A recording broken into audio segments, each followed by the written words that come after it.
anak-anak, terima kasih ya tadi kesaksian pujiannya sungguh menyejukkan. Betul Ibu Bapak? Menyegarkan, memberikan sukacita. Nah anak-anak, sekarang bersama dengan Kakak Vikaris, Kakak mau ajak kita sama-sama menyapa Om, Tante, Papa, Mama yang di belakang sana. Ada Opa, Oma, ada kakak-kakak. Kita sapa sama-sama ya. Kita sapa selamat sore. Bisa? Bisa ya? Kita sapa sama-sama. 1, 2, 3. Sekali lagi ya. Bisa? Bisa nggak? Bisa. Kita coba ya. 1, 2, 3. Selamat sore. Wah, Ibu Bapak Saudara, terima kasih anak-anak, keren. Ibu Bapak Saudara, ini adalah sapaan. Tadi adik-adik, anak-anak sekalian menyapa kita selamat sore. Dan Ibu Bapak Saudara ada yang kembali menyampaikan salam balik, sapaan balik. Ada yang bilang selamat sore, ada yang bilang sore, panjang gitu ya. Sukacita kita mendengarnya. Nah saya mau bilang, ada suatu tradisi di suatu sekolah. Tradisinya dari seketika ospek. Ini sekolah teologi saya. Seketika ospek, kami digembleng. Setiap orang sudah harus katam, harus mengerti makna di balik sapaan. Jadi kita sejak ospek sudah harus mengerti tentang tradisi sapaan. Karena di balik tradisi menyapa itu ada banyak maknanya yang begitu luar biasa. Ketika tadi bersama dengan adik-adik menyapa selamat sore, itu sebenarnya mau mengajak anak-anak, adik-adik mengakui, mengkonfirmasi bahwa dalam ruang ibadah ini ada kehadiran, ada keterlibatan kita semuanya, ibu bapak, om tante, oma opa, papa mamanya. Begitu pula ketika ibu bapak saudara, kakak-kakak kembali menyapa jemaat anak, mau mengakui, mengkonfirmasi ada kehadiran jemaat anak di tengah-tengah kita. Jemaat anak, ibu bapak, kita sudah mulai masuk untuk memahami bagaimana gereja ramah anak. Dan ketika anak-anak menyapa dengan ungkapannya, di situ mereka juga mau diakomodir kehadirannya. Mari kita terus gaungkan gereja ramah anak yang mengakomodir keterlibatan semua jemaat, setara tanpa terkecuali jemaat anak yang hadir beribadah bersama. Lebih dalam lagi, di balik sapaan ada makna, tadi kita ucapkan ya, selamat sore. Mungkin ada yang juga langsung bilang, sore, apa bedanya? Ketika kita mau bilang selamat sore, ada suatu harapan di balik ungkapan menyapa itu. Ketika kita ucapkan selamat, itu artinya yang menyapa ini menginginkan yang disapa merasakan selamat, merasakan damai sejahtera, merasakan kebahagiaan, tidak kurang apa-apa, merasakan tidak takut, tidak merasa terancam. Ibu bapak saudara, kakak-kakak, tadi ada yang merasa terancam ketika anak-anak mencoba menyapa, ada yang merasa terancam? Ataukah mungkin ada yang merasa sukacita? Ya, sukacita ya. Karena sapaan selamat itu mau menyebarkan rasa itu, rasa sama-sama merasakan sukacita. Dan lebih dalam lagi, ketika kita menyapa dengan ungkapan ada selamatnya, selamat sore, kita mau diingatkan, menjadi alarm bagi kita, pengingat. Ketika kita adalah anak-anak Allah, berarti ketika kita menyampaikan selamat bagi yang lain, itu juga menjadi pengingat agar kita membawa selamat bagi orang lain. Jangan kita bawa ancaman. Kehadiran kita dalam sapaan itu mengkonfirmasi, mengakui keberadaan yang lain sambil membawa dampak berkatnya, membawa selamat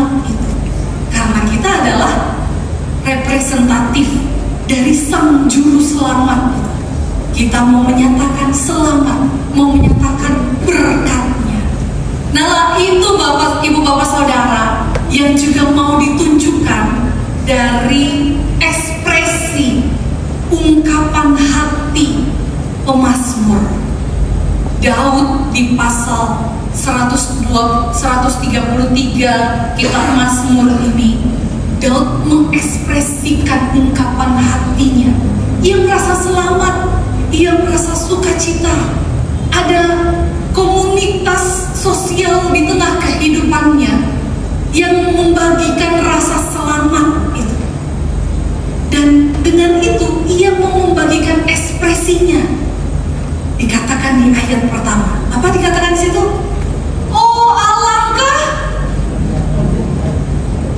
Mari kita lihat bersama. Kita baca sekali lagi. Sungguh alangkah baiknya dan indahnya apabila saudara-saudara berdiam bersama dengan rukun. Itu ekspresi hati dari seorang Daud. Dia bilang alangkah baiknya, alangkah indahnya. Syaratnya ya, apa yang menyatakan alangkah baik dan alangkah indahnya? Apabila syaratnya saudara-saudara hidup bersama dengan rukun. Nah, hidup bersama, hidup dengan rukun, dengan bersama-sama, bersesama. Hidup berdiam bersama itu artinya seperti apa ya? Apakah dikatakan berdiam bersama yang menyatakan ekspresi alangkah baik dan indahnya? Itu ketika berdiam bersama tapi silent treatment. Apakah berdiam bersama yang seperti itu? Silent treatment? Ataukah, kalau ini kata orang Makassar ya, adakah mungkin orang Makassar disebut begini, bombek? Ada yang tahu maknanya? Bombek. Nah, bombek apa dong? Ngambek alias ngambek. Bersama-sama, berdiam bersama, tapi saling berseteru, saling bermusuhan. Ngambek, ngambul gitu ya. Adik-adik ada yang suka ngambek nggak ini? Biasa, waduh, ada yang kata nggak nih ya? Ada yang suka ngambek ini di sini ya? Ada yang suka bombek-bombekan ini. Wah, nah itu dikatakan tidak mencerminkan kehidupan yang rukun. Karena berdiam bersama yang diterangkan di sini alangkah baik dan indahnya adalah yang hidup dengan rukun, hidup saling berinteraksi, tidak bombek-bombekan, tidak berdiam, tidak silent treatment, tidak berseteru, tapi hidup bersesama, berinteraksi, diam bersama, tapi berinteraksi, bersesama. Ada koneksi yang terjadi di antara orang-orang yang diam bersama untuk menciptakan kerukunan. Dan itulah yang membuat ekspresi hati Daud mengungkapkan alangkah baiknya, alangkah indahnya. Seperti apa alangkah baik dan indahnya? Digambarkan lewat dua bagian. Yang pertama, seperti minyak, ayat 2. Yang kedua, lewat ayat 3 dikatakan seperti embun. Seperti minyak, ayat 2 dikatakan seperti minyak yang berharga di atas kepala Harun, di atas kepala meleleh ke janggut Harun, turun ke leher jubahnya. Ada lagu ya? Seperti embun yang dari Hermon mengalir ke Bukit Sion, sebab kesana Tuhan memerintahkan. Ya itu deh, saya kok jadi blank ya lagunya. Ada lagu itu sudah sering kali kita dengarkan. Seperti minyak di atas kepala Daud turun ke janggut Harun, lalu jubahnya turun. Ibu pernah dengar lagu itu ya? Tapi yang turun bukan jubahnya ya. Itu lagunya memang begitu. Tapi yang turun bukan jubahnya, maksudnya minyaknya. Turun ke jubah Harun, bukan jubahnya yang turun, minyaknya yang turun. Ya, gambaran minyak pada zaman dunia perjanjian lama, minyak itu adalah sesuatu yang sakral. Ketika dibuat di kitab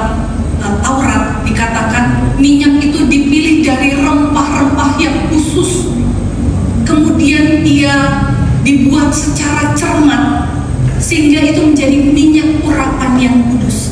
Fungsinya adalah untuk memercik pada alat-alat peribadahan supaya alat-alat itu menjadi kudus. Juga untuk menabiskan di kepala seorang imam atau raja.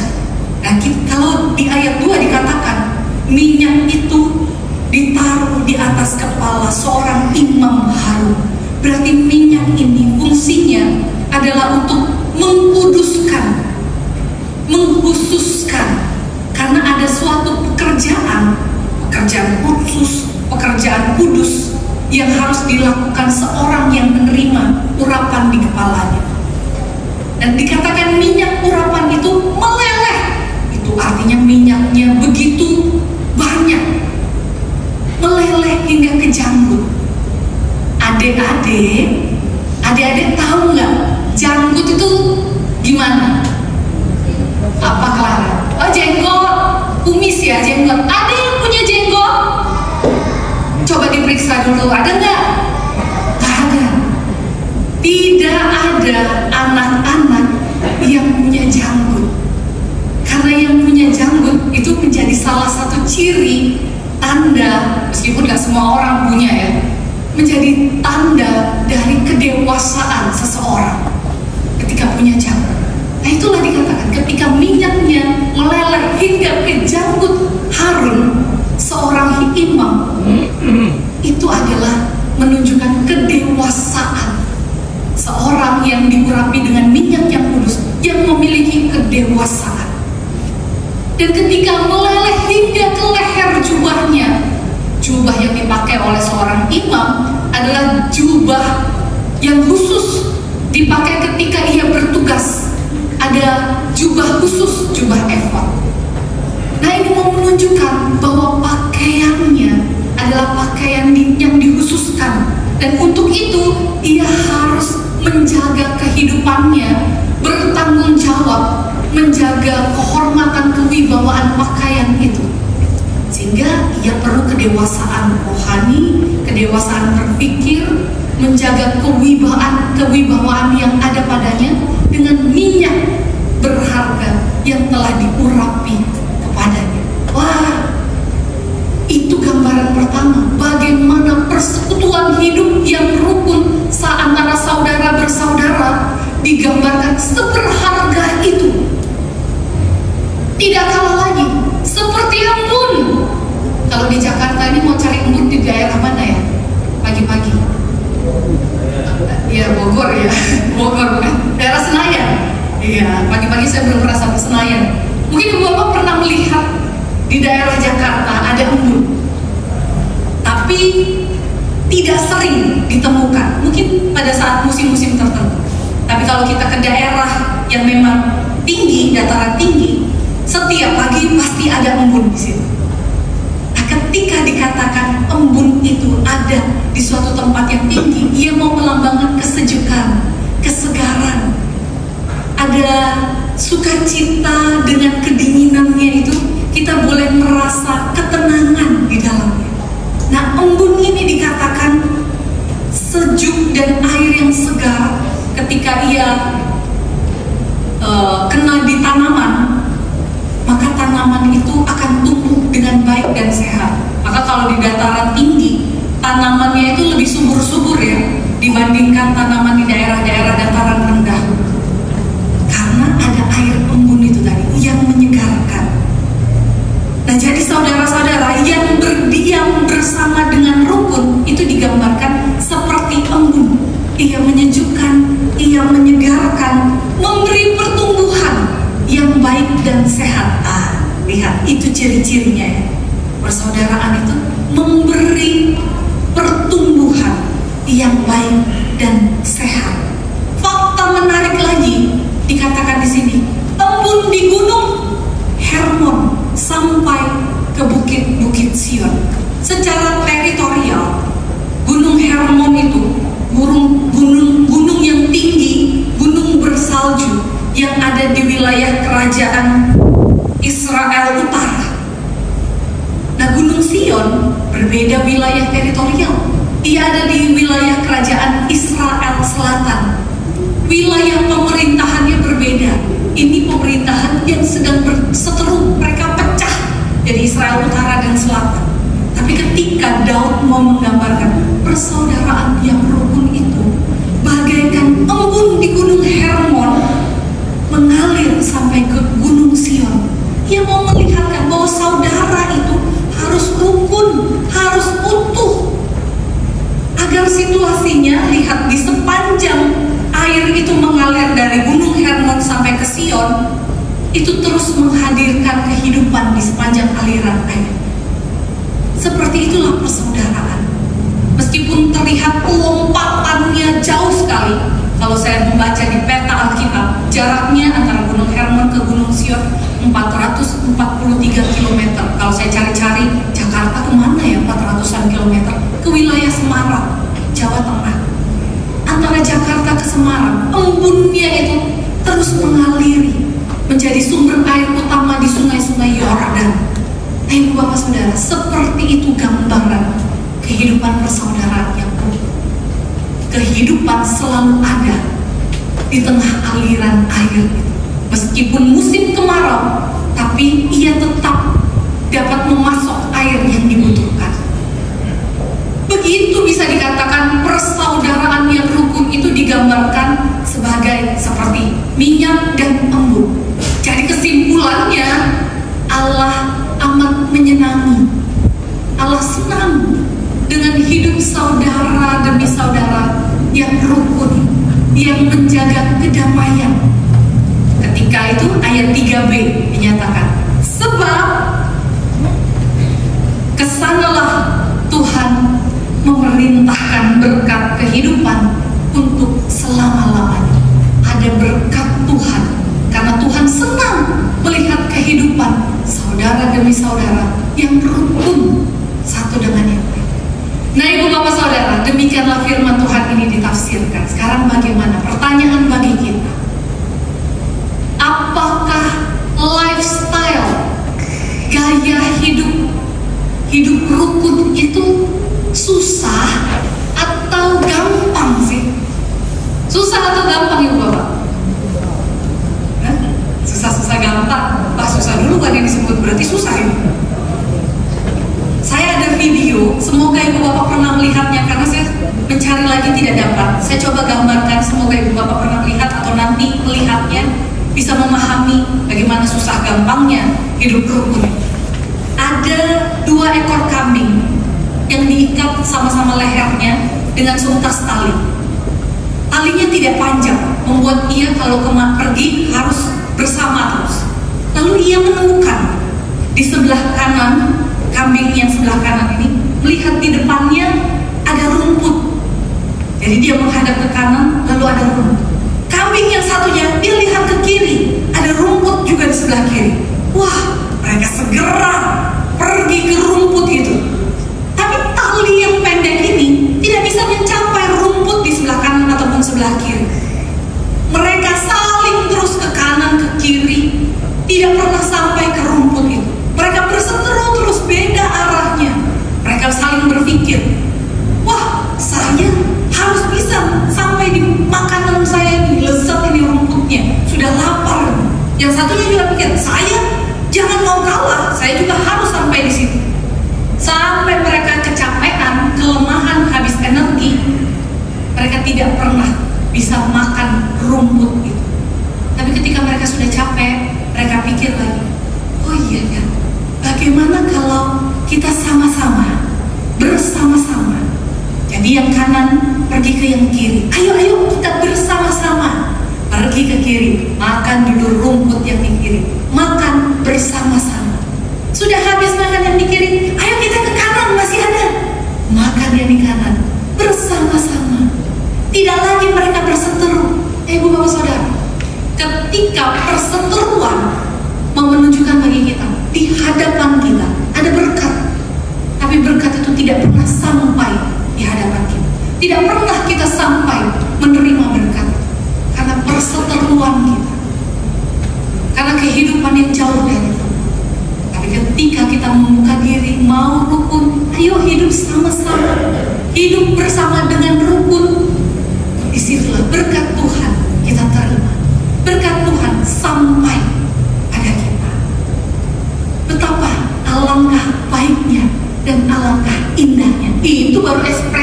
hati Daud juga bisa kita rasakan. Berkat Tuhan yang kita terima membuat kita juga mengungkapkan ekspresi yang sama seperti Daud. Oh, dengan rukun, alangkah baiknya dan alangkah indah. Maka gaya hidup rukun itu susah atau gampang? Susah kalau bagi orang yang tidak cinta damai. Tapi gampang bagi mereka yang mau cinta damai dan mau melebarkan, meluaskan cara berpikir. Ego direndahkan. Mari melihat untuk kebaikan bersama. Bagaimana jalan untuk kebersamaan, kerukunan bersama. Pandangan si kambing tadi, ya benar. Dia mau menuju ke sini, ya benar. Yang satunya juga sama-sama benar. Tapi mari menurunkan ego, meluaskan pandangan untuk sama-sama mencari jalan bersama, sehingga tidak hidup berseteru. Bapak Saudara, di tengah-tengah hari-hari masa Prapaskah ini, kita melihat ya, sudah ada salib yang mengajak kita untuk menghidupi masa Prapaskah ini dengan sungguh-sungguh. Spirit apa yang mau ditekankan di minggu ini? Spirit membawa kerukunan. Maka mari, seperti tadi sapaan itu ya, ketika kita menyapa selamat sore, selamat apapun itu, mari kita dipanggil juga untuk membawa spirit selamat. Minggu ini kita diajak menghidupi gaya hidup penuh kerukunan, hidup bersama, bersesama dalam kerukunan. Bapak Saudara, video ini akan menjadi bagian yang kita gumuli untuk mengajak kita menghidupi kehadiran kita dapat berdampak membawa selamat bagi yang lain. Tim multimedia boleh dibantu.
firman Tuhan hari ini berkata, hidup berdiam bersama, bukan diam-diaman, tapi bersesama. Ibu bapak saudara, mungkin di rumah kita tinggal di atap yang sama, tapi apakah kita hidup bersesama? Apakah kita membangun home atau kita membangun house? Mari kita bangun suasana home. Mungkin sendiri-sendiri tinggal dalam masing-masing sibuk di kamarnya masing-masing, nanti jamnya makan, keluar ambil makan, lalu makan di spot makan masing-masing. Kapan hidup bersesamanya? Bagaimana interaksinya? Hidup berdiam bersama adalah menjalin interaksi bersama. Mari lihatlah bahwa kita hadir untuk membawa kebersamaan di tengah tempat duduk kita saat ini. Dari tadi kita duduk, kita sama-sama duduk, tapi apakah kita bersesama dalam ibadah ini? Atau kita hanya sedang sekedar bersama-sama beribadah? Kalau kita tidak kenal, asing bagi kita, sudah tidak kenal, sudah asing, tidak mau lagi disapa, tidak mau juga membagi salam kehangatan lewat senyuman, lewat sukacita hospitality yang ramah. Ibu bapak saudara, mari lihat kanan kiri. Mungkin ada yang tidak kita kenal, mungkin ada juga kita kenal, tapi mari lebih tebarkan kehadiran kita diam bersama, menyatakan kerukunan itu. Lihat kanan kirinya, depan belakangnya, nyatakanlah, wah indah sekali, wah alangkah baiknya, wah. Ekspresi itulah ekspresi hati yang dinyatakan oleh Mazmur Daud. Karena kita sudah merasakannya, mari tebarkanlah spirit yang sama bagi setiap yang kita jumpai. Tuhan Yesus memberkati.